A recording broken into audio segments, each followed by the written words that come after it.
విపక్షాల ఆరోపణలు, అధికారపక్ష ప్రతివిమర్శల మధ్యన పార్లమెంటు వర్షాకాల సమావేశాలు ప్రారంభం. ఆపరేషన్ సింధూర్పై లోక్సభలో చర్చకు విపక్ష సభ్యులు డిమాండ్. ప్రధాని మోడీ వివరణకు పట్టు. ప్రభుత్వ ఘోర వైఫల్యంలో ఉగ్రదాడి జరిగిందని ధ్వజం. ప్రశ్నోత్తరాల తర్వాత విపక్ష సభ్యులకు మాట్లాడే అవకాశం ఇస్తాను స్పీకర్. 4 సార్లు సభ వాయిదా.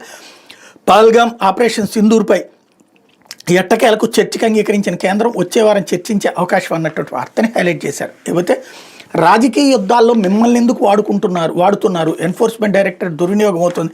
కర్ణాటక సీఎం సిద్ధరామయ్య భార్యకు సమన్లంశంలో హైకోర్టు నిర్ణయాన్ని సమర్థించిన సుప్రీంకోర్టు.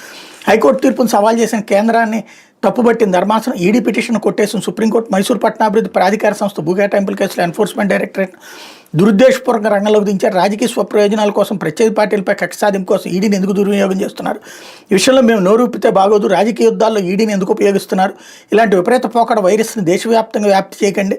ఈడీ న్యూస్గోల్పై వికృత క్రీడం దేశమంతటా అమలు చేయకండి. ఎన్నికల వేదికలపై మాత్రమే రాజకీయ యుద్ధాలు చేసుకోండి. ఇదే ధోరణి కొనసాగిస్తే మేము కఠిన చర్యలు తీసుకోవాల్సి ఉంటుందంటూ సుప్రీంకోర్టు వ్యాఖ్యలు. మరి రాష్ట్రాల్లో ఇట్లాంటి వాటిటన్నిటి ప్రోత్సహిస్తోంది న్యాయ వ్యవస్థే కదా.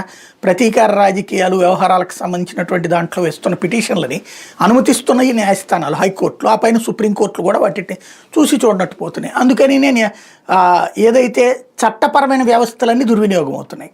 అక్కడ ఒకళ్ళకొక న్యాయం, ఇంకొకరికి ఇంకొక న్యాయం ఉండకూడదు కదా. ఇది కదా అసలు సమస్య. లేకపోతే రే